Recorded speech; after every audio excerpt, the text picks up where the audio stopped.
Breaking news చూస్తున్నాం. ఏపీలో మొత్తం 26 మంత్రి పదవులున్నాయి. అయితే ప్రస్తుతం 25 మందితోనే చంద్రబాబు కేబినెట్ ను తీర్చిదిద్దారు. అందులో జనసేనకు 3, బీజేపీకి 1 స్థానం దక్కింది. ఆ మిగిలిన 1 స్థానం ఎవరికి దక్కుతుంది అనే చర్చ మొదలైంది. ఆ బెర్త్ మిత్రపక్షం బీజేపీకా టీడీపీకా అనేది ఆసక్తిగా మారింది. ఒకవేళ బీజేపీకి అయితే అమిత్ షా డిసైడ్ చేసిన తర్వాతే నిర్ణయం ఉంటుందా అనేది తెలియాల్సి ఉంది. ప్రస్తుతం బీజేపీ నుంచి సత్యకుమార్ కు మాత్రమే మంత్రి పదవి దక్కింది. బీజేపీకి ఇవ్వకపోతే టీడీపీలోని అసంతృప్తులకు ఆ బెర్త్ ఇస్తారా అనేది డిసైడ్ కావాలి.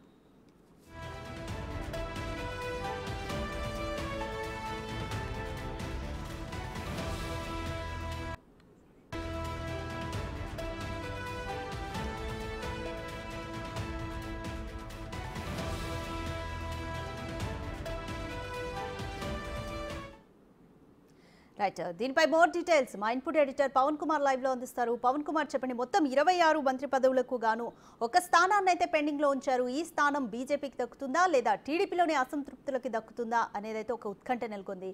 మీ డీటెయిల్స్ ఏంటి? ప్రస్తుతం ఇదే చర్చనీయాంశంగా మారింది. వాస్తవానికి అటు బీజేపీ 8 సీట్లు 8 శాసనసభ స్థానాల్లో గెలిచింది. అటు జనసేన 21 శాసనసభ స్థానాల్లో గెలిచింది. జనసేనకు 4 మంత్రివర్గంలో 4 స్థానాలు కేటాయించారు. ఇక బీజేపీకి మాత్రం సుదీర్ఘ చర్చల తర్వాత కేవలం సత్యకుమార్కు మాత్రమే అక్కడ చోటు దక్కింది. అయితే మొదటి నుంచి కూడా అటు విష్ణుకుమార్ రాజు ఆశావాహులుగా ఉన్నారు, విశాఖ నుంచి గెలుపొందారు. అంతేకాకుండా సృజనా చౌదరి విజయవాడ వెస్ట్ నుంచి ఆయన గెలుపొందారు. ఆయన కూడా మంత్రివర్గంలో చోటును ఆశిస్తూ ఉన్నారు. కానీ నిన్న అమిత్ షాతో చర్చలు జరిపిన తర్వాత కేవలం అటు ఒక సత్యకుమార్ను మాత్రమే, యాదవ్ సామాజిక వర్గానికి చెందిన సత్యకుమార్ను మంత్రివర్గంలో చేర్చారు. మొత్తం అటు ఏపీ అసెంబ్లీలో 175 స్థానాలకు గాను 26 మంత్రి పదవులు దక్కే అవకాశం ఉంటుంది. చంద్రబాబు నాయుడుతో సహా 26 మంత్రి పదవులు ఉంటాయి. ఇప్పటికే అటు చంద్రబాబు నాయుడు సహా మొత్తం 25 మంది ఈరోజు ప్రమాణ స్వీకారం చేస్తూ 1 మంత్రి పదవిని విడిచిపెట్టారు. అయితే మంత్రి వర్గంలో చాలామంది సీనియర్లకు ఈసారి చోటు దక్కలేదు. 17 మంది మొత్తం కొత్త వాళ్ళని తీసుకొచ్చి మంత్రివర్గంలో పెట్టారు. సామాజిక వర్గాల వారిగా సమతుల్యం పాటిస్తూ అన్ని వర్గాలని అందులో సమకూర్చారు. అయితే ఈ 1 సీటు, ఆ 1 మంత్రి పదవిని ఎందుకు వదిలేశారు? అది బీజేపీ కోసం వదిలేశారా, లేకుంటే టీడీపీలో ఉన్న సీనియర్లు అసంతృప్తులు ఎవరైనా ఉంటే వాళ్ళని అకామిడేట్ చేయడం కోసం వదిలేశారా అన్నది ప్రస్తుతం రాజకీయంగా చర్చనీయాంశంగా మారింది. ఒకసారి మంత్రివర్గం కనుక మనం చూసినట్లయితే ఎస్సీ మాల సామాజిక వర్గానికి సంబంధించిన డోలా బాలవీరాంజనేయ స్వామి, ప్రకాశం జిల్లాకు చెందిన ఆయనకు అక్కడ ఆయన చోటు దక్కింది. అట్లనే ఎస్సీలోనే మాదిక సామాజిక వర్గానికి చెందిన వంగల్పూడి అనితను కూడా అందులో చేర్చారు. ఇక గుమ్మడి సంధ్యారాణి ఎస్టీ సామాజిక వర్గానికి సంబంధించిన ఆమెను కూడా మంత్రివర్గంలో చోటు దక్కింది. కర్నూలు జిల్లాకు చెందిన సీనియర్ నేత ముస్లిం మైనారిటీ నుంచి ఫారూక్కి దక్కింది. అట్లనే వైశ్య సామాజిక వర్గానికి సంబంధించి మొట్టమొదటిసారిగా మంత్రివర్గంలోకి చేరుతున్నారు టీజీ భరత్. ఆయన తండ్రి, ఆయన సీనియర్ నాయకుడు, ప్రస్తుతం బీజేపీలో ఆయన కొనసాగుతున్నారు. రాజ్యసభ సభ్యుడిగా, గతంలో టీడీపీ రాజ్యసభ సభ్యుడిగా కూడా చేసిన టీజీ వెంకటేష్ కుమార్ టీజీ భరత్కు దక్కింది.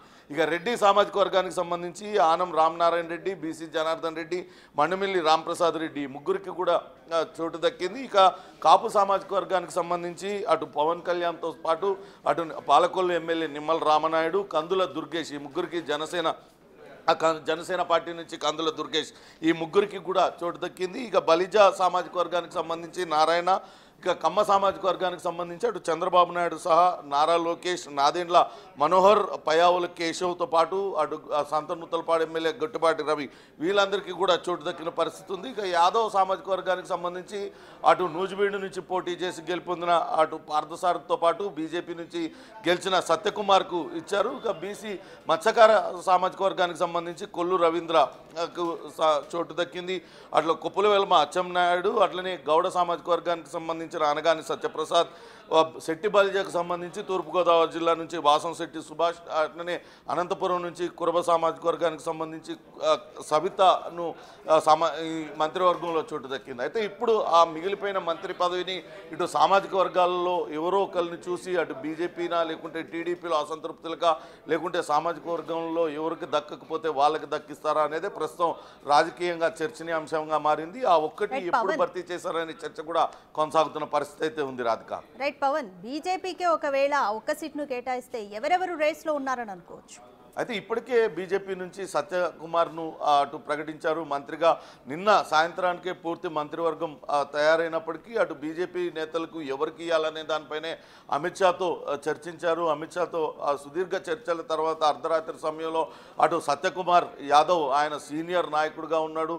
ఆయన అటు పుట్టపర్తి అటు అక్కడి నుంచి పోటీ చేశారు, ఆయన గెలుపొందారు. ఆయనను మంత్రివర్గంలోకి తీసుకోవాలన్న నిర్ణయం వెలువడటంతో అర్ధరాత్రి సమయంలో గవర్నర్కు ఇది ఇచ్చారు. అయితే బీజేపీలోనే ఇంకా ఆశావహులు చాలామంది ఉన్నారు.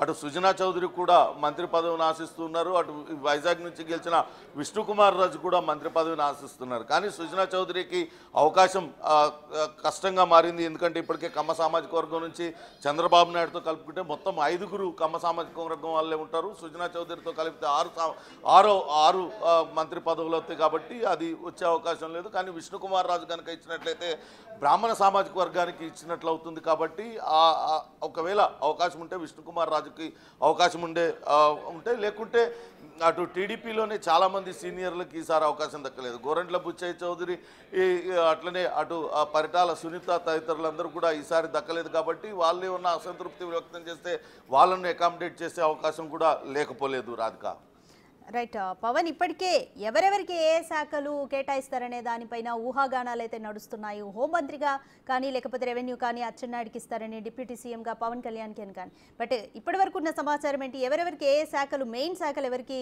కేటాయించే అవకాశం ఉంది?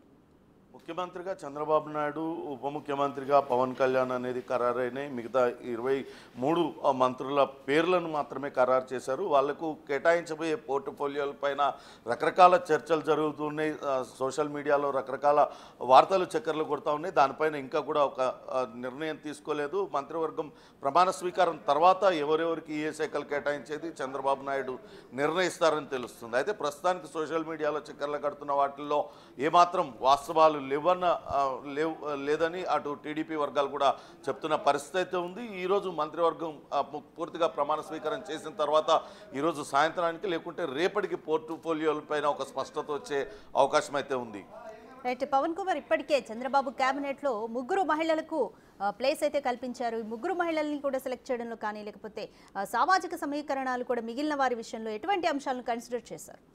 ఖచ్చితంగా ఈసారి కనుక మనం చూసినట్లయితే మొత్తం 24 మంత్రుల్లో 17 మంది కొత్తగా కొత్త వాళ్ళనే మంత్రివర్గంలోకి తీసుకున్నారు. యువతని సీనియర్లకు అటు పాటిస్తూ వాళ్ళ మధ్య యువకులకి ఎక్కువ శాతం సీట్లు కేటాయించినట్లుగా భావించాల్సి ఉంటుంది. అట్లనే సామాజిక వర్గాల వారిగా సమతుల్యతను కూడా పాటించారని చెప్పుకోవచ్చు. ఎస్సీ ఎస్టీ సామాజిక వర్గాలకు సంబంధించి అట్లనే బీసీ సామాజిక వర్గానికి సంబంధించిన 3 మహిళలకు, అటు ఎస్సీ మాదిగ సామాజిక వర్గానికి చెందిన అనితను, అట్లనే ఎస్టీ గుమ్మడి సంధ్యారాణిని, అటు బీసీ కురబ సామాజిక వర్గానికి సంబంధించిన సవితను 3ని కూడా అకామిడేట్ చేశారు. మనం కనుక చూసినట్లయితే ఈ 3 కూడా వేరు ప్రాంతాలకు సంబంధించిన వాళ్ళు. గుమ్మడి సంధ్యారాణి, అనిత అటు కొంత ఉత్తరాంధ్ర, తూర్పుగోదావరి జిల్లాల్లో వాళ్ళు పోటీ చేశారు. ఈమె వచ్చేసరికి అనంతపూర్ జిల్లాలో పోటీ చేసింది. అటు రాయలసీమ, కోస్తాంధ్ర అన్ని చోట్ల కూడా వాళ్లకు మహిళలకు ప్రాధాన్యత దక్కేలా ఈ రకంగా చర్యలు తీసుకున్నారనే మనం భావించాల్సి ఉంటుంది. మొత్తం మీద అయితే అటు మంత్రివర్గ కూర్పు పైన తీవ్రమైన కసరత్తు జరిగిన తర్వాతే ఈ మంత్రివర్గ జాబితాను చంద్రబాబు నాయుడు విడుదల చేశారు. అయితే ఒక్క స్థానాన్ని మాత్రమే ఎందుకు విడిచిపెట్టారు, దానిలో ఎవరు వస్తారు కొత్తగా మంత్రిగా అనేది మాత్రమే ఇప్పుడు ప్రస్తుతం రాజకీయంగా హాట్ టాపిక్గా మారింది. ఈరోజైతే చంద్రబాబు నాయుడు సహా మిగతా 24 మంది మంత్రులు ఈరోజు ప్రమాణ స్వీకారం మరి కాసేపట్లోనే ప్రమాణ స్వీకారం చేస్తారు. చేసిన తర్వాత ఈరోజు సాయంత్రానికి లేకుంటే రేపు వాళ్ళకి కేటాయించబోయే పోర్ట్ఫోలియోలు ఎవరెవరికి ఏ శాఖలు కేటాయిస్తారన్న దానిపైన కూడా పూర్తి క్లారిటీ వస్తుంది. Radhika, right, thanks for the update Pawan.